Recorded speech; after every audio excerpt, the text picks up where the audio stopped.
Hello crafty friends, today I'm going to be creating a spread in my scrappy art journal. I got some lovely crafty goodies for Christmas and I want to use them straight away. These are Dina Wakley collage papers. They are like a tissue paper with a print.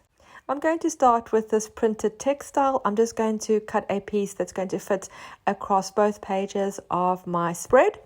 And I'm going to adhere that with some Mod Podge. I'm going to apply the Mod Podge obviously underneath the tissue paper, and then I'm also going to put a thin layer on the top. This is to waterproof it, as I will be adding color and a wetter medium later on in the process.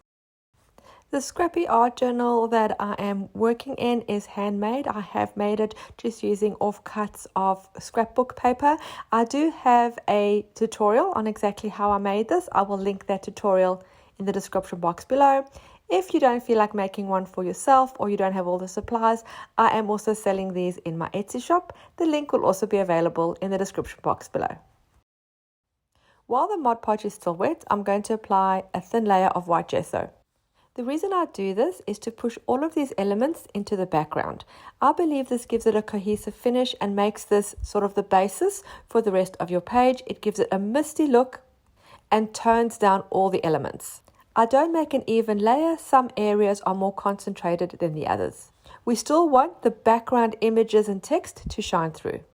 This stencil is also Dina Wakley. It is the Mosaic Circle, and I am using this with my blending brush and the Tim Holtz Oxide ink in Unchartered Mariner. Again, I'm not applying it over the entire stencil, just in sort of concentrated in the center, and it is quite bright. I want to tone it down a little bit, so I'm just splashing some plain water over it with my paintbrush, and as you can see, some of the Oxide ink has actually lifted off. That is what the Oxide inks do. They react with the water, and that you can actually lift some of the color off. And I do like the little splotchy area it has left where the white has shone through, where the ink has lifted. I'm now going to also soften this a little bit more with some more gesso. You'll notice that throughout this video, after each sort of layer that I do, I use a white gesso. This is just try to tone down what I have just done and to make it blend in and make it more cohesive.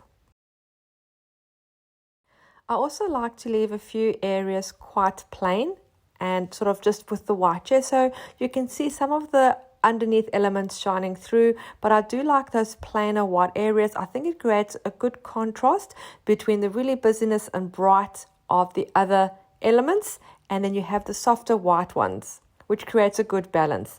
I'm now going to do some mark making with the little round stamp and a black ink. And then I'm going to use my Brushos, which I'm using for the first time. The container doesn't have little holes at the top, so I'm just using my piercing tool, and I've punched a few holes in the lid of the color is called Ultramarine. So you just sprinkle a little bit and then you spray it with water, and the beautiful powders react and bring a beautiful bright color. I'm just using a wet paintbrush just to help move that color around. It leaves some beautiful watermarks. I'm applying a little bit more on the top of the right hand side and letting that run all the way down. Try not to control it too much, let it do its own thing. I'm going to do some more mark making now. I'm using a bright pink as a beautiful contrast. I think it goes well with the other colors I've chosen. I'm just squeezing the paint directly onto my paintbrush and then just making little marks. Try not to overthink it or worry too much you're going to make a mistake. Just go with it. It's really a great way to experiment and try new things. The circles that I stamped are a little bit too stark and regular, so I'm using a black fine liner and just going around them very roughly so it looks like it's been hand drawn. I like that squiggly rough look, and then I'm also adding some additional circles just to continue on the design, and then making some half circles too, just to balance the elements. And then I'm doing a few lines, sort of like an edging or a framing on some parts of the page on the outer side. And then again, I'm using my gesso to tone all of this down as well, because it's a bit too much in the foreground and I don't like it to be so defined. I want this also to be part of the background.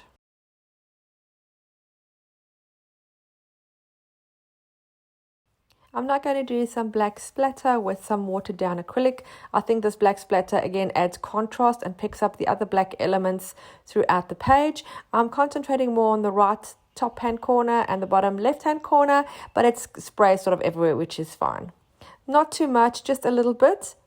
You don't want to overdo the splatter. For my Focal point, I'm using these beautiful bright pink flowers. These are from a die cut book by Essentials by Marlene. I'm not sure if it's still available. It is one of her older books, but if you just search Essentials by Marlene, I'll put the details in the description box below. She has some beautiful items, and these die cut books are magic. I use them very, very often. And then I'm using a black fine liner just to draw a stem and some leaves, just freehand, nothing crazy. If you have a stamp that can do this, do that too. And then I'm going to also add a sentiment. The sentiments are stickers, but I'm adding some glue only because it's sticking down on gesso and layers of medium. I want it to adhere really, really well.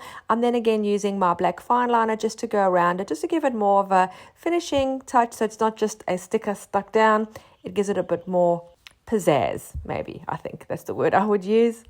And then when I had finished this, I felt that it needed to balance a little bit on the left. I'm still, as I was editing this video, not sure if I should have added this, but I've had one more die cut in a pink. It was a circle that I cut in half and placed on the left-hand side and then doodled around it with a black fine liner. I'm still not sure if I should have added this. I do like it, but it also could have been complete without it.